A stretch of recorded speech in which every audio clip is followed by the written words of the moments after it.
But desperate times call for desperate measures. You've got a memory erasing spell sitting right in front of you, and a pretty good excuse to try it out. This time on ProCas? No. You take your friend's advice and put the book away. It's almost time for class. Sprinkles is already in the room, waiting for the students to arrive. He clears his voice to make a quick announcement. I want you all to know I feel something of a dog moment going on, but I assure you it's nothing to be afraid of. His cute little nose scrunches up and he begins to breathe quickly.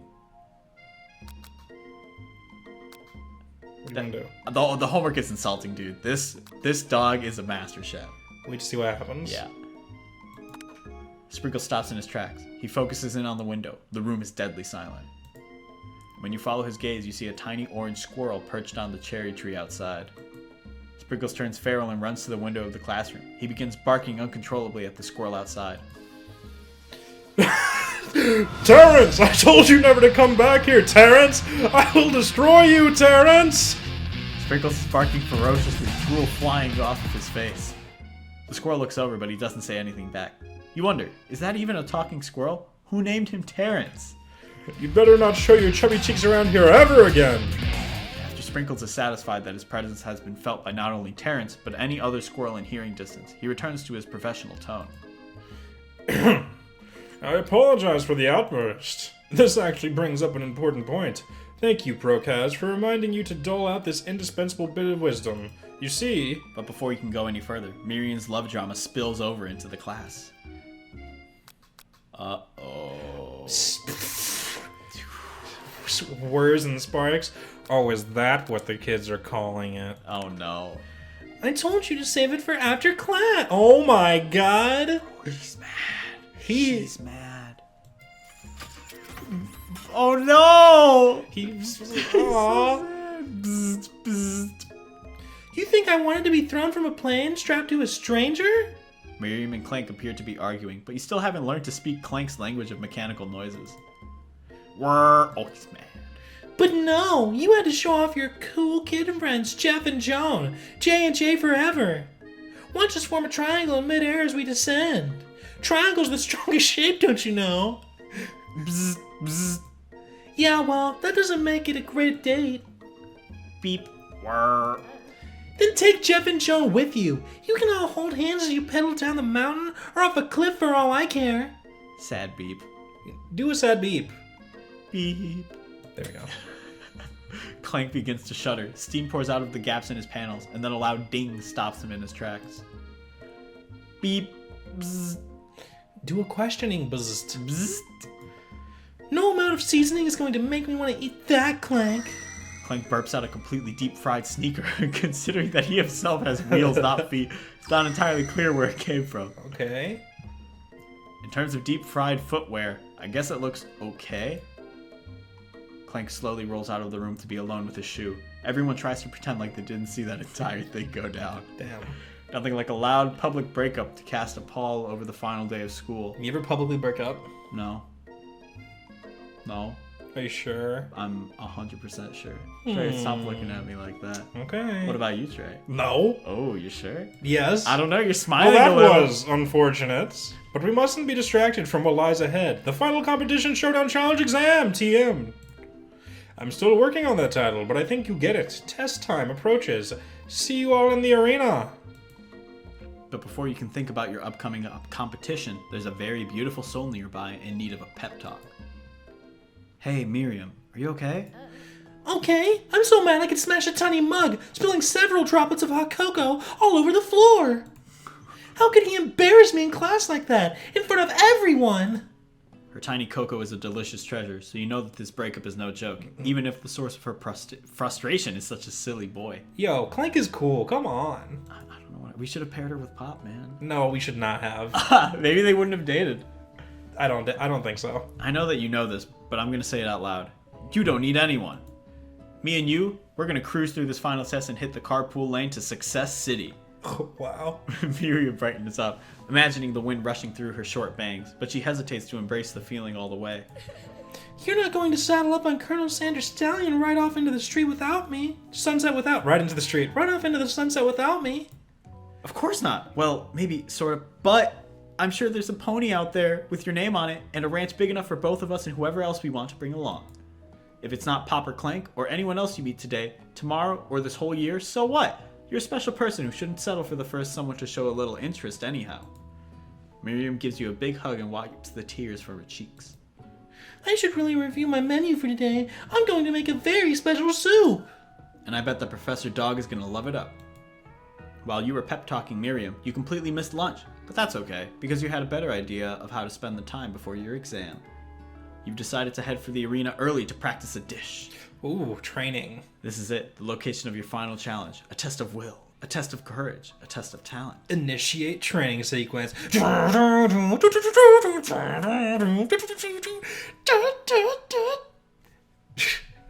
Okay. And a chance to beat the pants off Van Van, the supposed man-man, and his evil-er counterpart, Ashley. We'll add some cool editing tricks in that training sequence to make it cool, right? Yeah, for sure. Oh. Yeah, for sure, dude. Cool. Yeah. As planned, you begin to run through a quick test of a recipe you've been working on. ProCas' famous chicken pot pie. Yo, have you had chicken pot pie? Once, and it was pretty good. Oh, dude, it's great. After practicing for months, making this dish comes second nature to you, and you're able to quickly get a fresh pot pie in the oven. But as soon as you do, your cram session is interrupted by Colonel Sanders. ProCas, what are you doing here? There's still time before the final exam.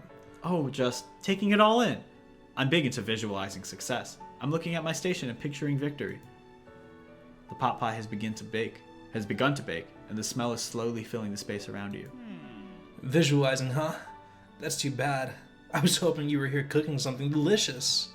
You usually happily share your food with anyone who is hungry. But the last time you let Colonel Sanders get in your head, it lost you a cook-off. Cost you a cook-off. My bad. This guy. Bro, sorry. Sorry, subscribers. I don't know. You decide that it's time to put your cooking above your romantic desires, but that decision gets hard to stick to when the oven timer goes off behind you. Fess up, dude. Colonel Sanders. Colonel Sanders wants to try it. Okay. I'm sure. Okay, you got me. I'm doing a little bit more than visualizing. I know. My nose can spell. God, it's me. It's always been me. Shut up, dude. Oh, I know. My nose can smell pot pie from 400 yards. That's an oddly specific distance, but you'd expect nothing left from such an oddly That's specific 4 football fields. Yeah. Jesus. You knew it was a pot pie just from the smell? Not just a pot pie, but a chicken pot pie with an all butter crust. And my nose is telling me something else. Oh no, is it burning? Haha, no. I can smell it was made with a heaping helping of TLC. I thought it said THC at first. What's TLC? I don't know. I know what THC is. Just weed, dog. I can smell you were making your special pot pies. But it'll probably start burning any second if you don't pull it out. The moment of truth. Wow. Well, that does look kind of good. That looks fire. I ain't gonna lie. I'd have a bowl. It's the best pot pie I've ever tasted. I've always loved country cooking, and I could eat this all day. There's no time left. The final showdown is about to begin. Sprinkles lays down the ground rules. There are no rules, that is, except to cook with everything you've got. You step up for the cook-off of a lifetime. Bro, is there going to be murder? You decide that mac and cheese plus the pot pie you've been practicing are just the dishes that'll push you over the edge to victory. Meanwhile, both Van Van and Ashley are preparing wildly elaborate dishes, per their usual over-the-top selves. Miriam has her giant magnifying glass and several sets of tweezers. She's definitely preparing to go big, going small. Yep. Colonel Sanders seems to be harnessing his 11 herbs and spices, but he's trying to find a way to improve on something perfect. His original recipe are fried chicken. The intensity of the room starts at a full 10 out of 10 with a frenzy of action. The wording on here is interesting. Everyone is calling out really cool special cooking moves as they prepare their food. Wow, this is getting serious. Colonel Sanders batters his chicken as it levitates through the air. Wow. Egg wash. Miriam furiously injects ingredients into an itty-bitty pot of broth. Best friend, Baster Blaster. Van Van flexes his pectorals as he chops open a sea urchin. Let's rock and roll! Oh my god, he's doing steroids. Ashley scoops her pastries off the tray with lightning He just speed. confessed to doing steroids. Shallow personality spatula. Wow, you just name it after yourself. Even Clank gets in on it. 5 dial pressure point chicken cooking technique. No, that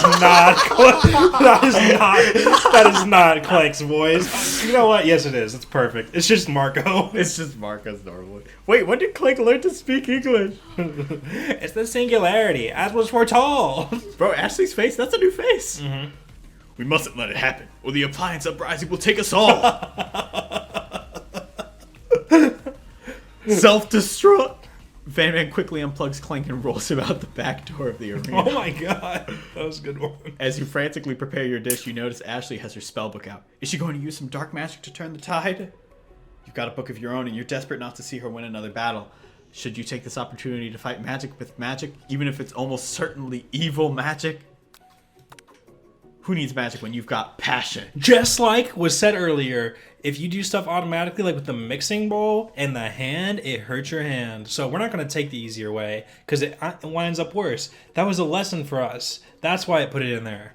Man, this game has a lot of foreshadowing and it's excellently written, I must say. KFC, please sponsor us. I'm going to do it the hard way. Colonel Sanders sees that you've chosen to win on your own terms and he gives you a subtle wink from across the room. Oh my god. I believe in you, ProCas. Miriam notices too.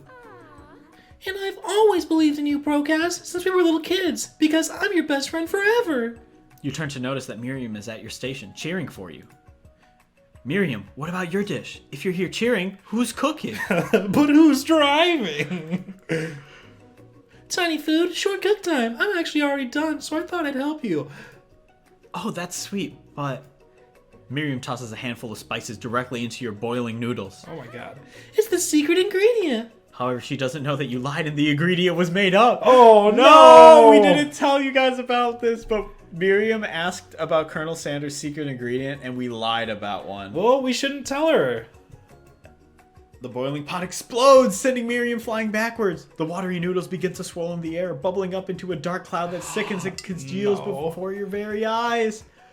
It is I, Steve, the spork monster. Steve? Wait, what happened to Borko? You're not here to battle me, are you? We spork monsters are many. I think Borko had the day off, but you have conjured Steve, and I hate to battle, so I'd say you're doing pretty alright.